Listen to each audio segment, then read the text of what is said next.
কর্কট রাশি অক্টোবর মাসটা কেমন যাবে? অক্টোবর মাসে কর্কট রাশির মানুষরা কি কি পাবেন আজকে এই ভিডিওটার মাধ্যমে আপনারা জানতে পারবেন। কর্কট রাশির জাতক জাতিকারা এই মাসে অর্থাৎ পুজোর মাস, অক্টোবর মাসটা কিন্তু পুজোর মাস। মহালয়া, তারপরে দুর্গা পুজো, তারপরে লক্ষ্মী পুজো, তারপরে কালী পুজো, অর্থাৎ গোটা মাসটা কিন্তু পুজোর মাস। অর্থাৎ এই মাসে আপনার জীবনে কতটা সৌভাগ্য আনতে পারবে এবং আপনার জীবন কতটা পরিবর্তনশীল সেটা আজকের এই ভিডিওটার মাধ্যমে আপনারা জানতে পারবেন। প্রথমে আলোচনা করব কর্কট রাশির চতুর্থে কিন্তু বর্তমানে শুক্র বসে আছে তার স্বক্ষেত্রে অর্থাৎ নিজের রাশি তুলা রাশিতে। কর্কট রাশির চতুর্থে কিন্তু শুক্র বসে আছে। কর্কট রাশির একাদশে বসে আছে দেবগুরু বৃহস্পতি এবং দ্বাদশ স্থানে বসে আছে কিন্তু মঙ্গল।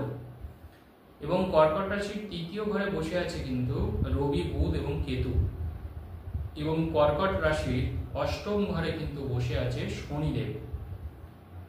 এবং কর্কট রাশির নবমে অর্থাৎ ভাগ্য স্থানে বসে আছে কিন্তু রাহু। প্রথম যে কথাটা আমি বলবো যে এই যে কর্কট রাশি, মনে রাখতে হবে এই কর্কট রাশি কিন্তু একটা জলরাশি এবং যখন কোনো জলরাশি হবে তখন সেই রাশির মধ্যে কিন্তু চন্দ্রের প্রভাব থাকে এবং এই রাশির অধিপতি কিন্তু চন্দ্র। এবং যখনই যেমন বৃশ্চিক রাশি আমরা জলরাশি পাই, মীন রাশি আমরা জলরাশি পাই, ঠিক তেমনি কর্কট রাশি কিন্তু একটা জলরাশি। স্বাভাবিক কারণে জলরাশি হওয়ার কারণে কর্কট রাশির মানুষদের মধ্যে আবেগ, নৈকট্য ভাব, বন্ধুত্ব সুলভ, মিষ্টত্ব এই জিনিসগুলো কিন্তু বেশি করে লক্ষ্য করা যায় এবং যথেষ্ট রোমান্টিকতা পরায়ণ কর্কট রাশির জাতক জাতিকারা।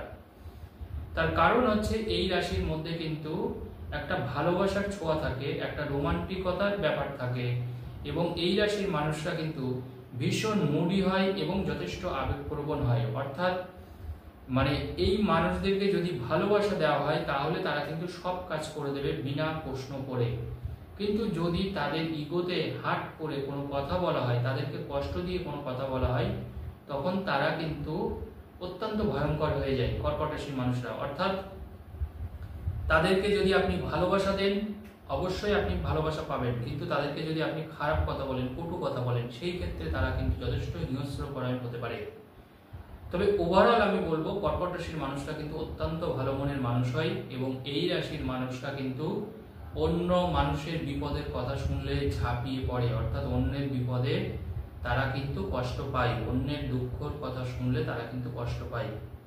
এবার প্রশ্ন হচ্ছে যে আপনার চতুর্থে কিন্তু শুক্র বসে আছে। এই চতুর্থ ঘরে যখন শুক্র অর্থাৎ আপনার স্বক্ষেত্রে বসে আছে, তো স্বাভাবিকভাবে চতুর্থ ঘর মানে হচ্ছে আমাদের গৃহ, আমাদের ঘর, আমাদের বন্ধুর জায়গা, আমাদের মন। চতুর্থ ঘর মানে হচ্ছে আমাদের মন, হার্ট।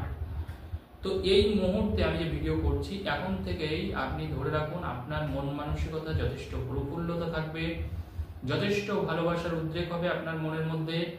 একে অন্যের প্রতি আপনি একটা টান অনুভব করবেন, বিপরীত লিঙ্গের প্রতি আপনি একটা আসক্ত অনুভব করবেন এবং এই সময় কিন্তু আপনার পারিবারিক জীবনটাও কিন্তু যথেষ্ট ভালো থাকবে। আপনি কিন্তু অন্য মানুষকে খুব একটা খারাপ কথা বলবেন না। এখন দেখবেন আপনি যাকে যে কথাটা বলতে চান বা বলতে চাইছেন তাকে দেখবেন ডাইরেক্ট আপনি সেই কথাটা বলতে পারবেন। অর্থাৎ বলতে গেলে সেই হীনমন্যতায় ভোগা বা সেই বলতে পারেন যে সাহস, অনেকে যেরকম ভয় পায় একটা কথা বলতে, সত্যি কথা বলতে লজ্জা পায়, এই জিনিসগুলোটা কিন্তু এখন আর হবে না কর্কট রাশির ক্ষেত্রে। দ্বিতীয় কথা হচ্ছে এই সময় কিন্তু আপনার ভালোবাসাটা পরিপূর্ণ থাকবে। যাদের প্রেম ভালোবাসা হয়েছিল হয়তো ভেঙে গেছে, তারাও কিন্তু এই সময় তাদের ভালোবাসা ফেরত পাবেন, ভালোবাসার মানুষের কিন্তু সান্নিধ্যতা লাভ করবেন। দ্বিতীয় কথা হচ্ছে আপনার একাদশে কিন্তু বৃহস্পতি বসে আছে। কর্কট রাশিতে বৃহস্পতি তুঙ্গস্থ হয়। এবারে একাদশে আপনার একাদশ ভাবে বৃহস্পতি বসে আছে, বৃহস্পতি কার নক্ষত্রে বসে আছে? মঙ্গলের নক্ষত্রে। অর্থাৎ যে হচ্ছে আপনার দশম ভাবের অধিপতি, তাহলে দশম একাদশ কিন্তু কানেক্টেড হয়ে গেল এবং নবম কানেক্টেড হয়ে গেল, নবম দশম একাদশ। তো স্বাভাবিকভাবে এই সময় দেখবেন ভাগ্য কিন্তু আপনার সাথ দেবে। অর্থাৎ আপনি যা চাইছেন মনে মনে দীর্ঘদিন ধরে ঈশ্বরের কাছে হয়তো কোনো কিছু প্রার্থনা করেছেন পুজোর সময় যাতে আমার এই কাজটা হয় বা আমি এখানে যেতে চাই বা এই কাজটা কিনতে চাই, দেখবেন সেই জিনিসটা কিন্তু হবে কর্কট রাশির ক্ষেত্রে। অর্থাৎ একটা বহুদিনের আশা, বহু পুরনো আশা, সেই আশা কিন্তু আপনার ক্ষেত্রে পূর্ণতা পাবে। অর্থাৎ সেই আশায় কিন্তু কোনো বাদ সাধবে না বা সেই আশাটা যে পূরণ হবে না সেটা কিন্তু নয়। অর্থাৎ সেই জিনিসটা কিন্তু এবার আপনি সলভ আউট করতে পারবেন। দ্বিতীয় কথা হচ্ছে আপনার দ্বাদশ ঘরে মনে রাখতে হবে যে মঙ্গল বসে আছে।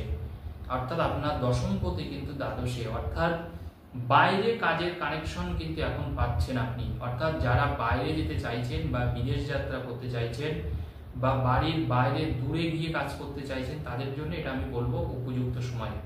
এবং যারা বাইরে অলরেডি কাজ করছেন, তাদের কিন্তু কাজের জায়গাটা কিন্তু ভীষণ ভালো হবে। অর্থাৎ তারা কাজটা থাকবে, কাজ করলে পয়সা পাবেন এবং সেই কাজের উন্নতি হবে, কাজের শ্রীবৃদ্ধি ঘটবে, মানুষের মন আপনি জয় করতে পারবেন যেখানে আপনি কাজ করবেন, এবং কাজের জায়গাটা কিন্তু যথেষ্ট ভালো হবে। বিশেষ করে যারা বাড়ির বাইরে কাজ করছেন, যারা অ্যাজ ইউজুয়াল কাজ করছেন, ঘরে কাজ করছেন, বাড়িতে কোনো কোম্পানি আছে, কারখানা আছে, তাদের ক্ষেত্রে এভারেজ যাবে। কিন্তু যারা বাইরে থেকে কোনো কিছু করছেন তাদের ক্ষেত্রে ভালো হবে।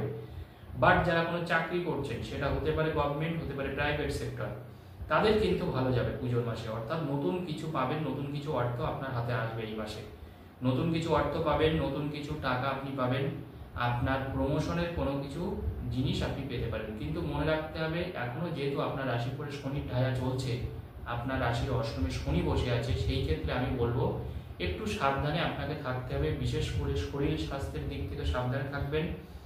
ছোটখাটো কোনো চোট আঘাত আপনি পেতে পারেন, ছোটখাটো কোনো চোট আঘাত পেতে পারেন, সেই দিকটা আপনাকে অত্যন্ত সজাগ থাকতে হবে।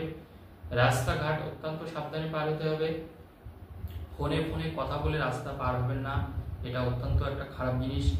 দরকার হলে ফোনে এক জায়গায় দাঁড়িয়ে কথা বলুন, তারপরে রাস্তা পার হন।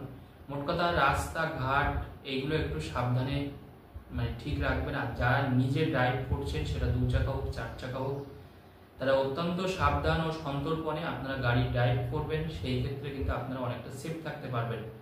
খুব তাড়াতাড়ি গন্তব্যস্থলে পৌঁছানো, তাড়াহুড়ো করে কাজ করা, তাড়াহুড়ো করে গাড়ি চালানো, এটা কিন্তু আপনার জন্য বিপদ বয়ে আনতে পারে। আর একটা কথা বলবো কর্কট রাশির ক্ষেত্রে, সেটা হচ্ছে আপনার তৃতীয় কিন্তু রবি বুধ কেতু বসে আছে, অর্থাৎ তৃতীয় ভাবে।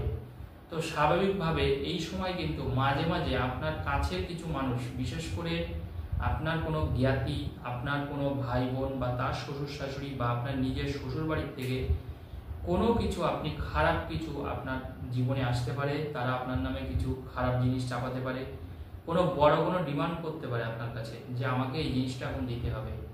তো এই ধরনের কোনো কিছু পেতে পারেন। বিশেষ করে শ্বশুর বাড়ি, ভাইয়ের সাথে কোনো সম্পর্ক, ভাইয়ের শ্বশুর বাড়ি, আপনার কোনো জ্ঞাতি বা আপনার কোনো আত্মীয় স্বজন, এদের থেকে কিন্তু আপনি একটু সাবধানে থাকবেন অন্তত পুজোর মাসটা। কারণ এদের দ্বারাই কিন্তু আপনার কিন্তু ছোটোখাটো কোনো চোট আঘাত পাওয়া বা ওনাদের দ্বারাই আপনার কোনো বড় কোনো অর্থহানি হওয়া, এই ব্যাপারটা কিন্তু থাকবে। এবং এই জায়গাটা যদি আপনি ট্যাকেল করতে পারেন, তাহলে কিন্তু ওভারঅল ঠিক আছে, অক্টোবর মাসটা খুব একটা সমস্যা হবে না। তবে পেটের সমস্যা একটু কষ্ট পেতে পারেন, সেই জন্য খাওয়া দাওয়ার প্রতি একটা ডায়েট মেনটেন করুন। যতটা পারেন বাইরের খাবার অ্যাভয়েড করুন, সেই ক্ষেত্রে কিন্তু শরীর স্বাস্থ্য আপনার ভালো থাকবে। বিশেষ করে পেটের সমস্যার কিন্তু একটা ব্যাপার আছে, যারা কর্কট রাশির মানুষ, এই ব্যাপারটা অবশ্যই মাথায় রাখবেন। ধন্যবাদ, সবাই ভালো থাকুন।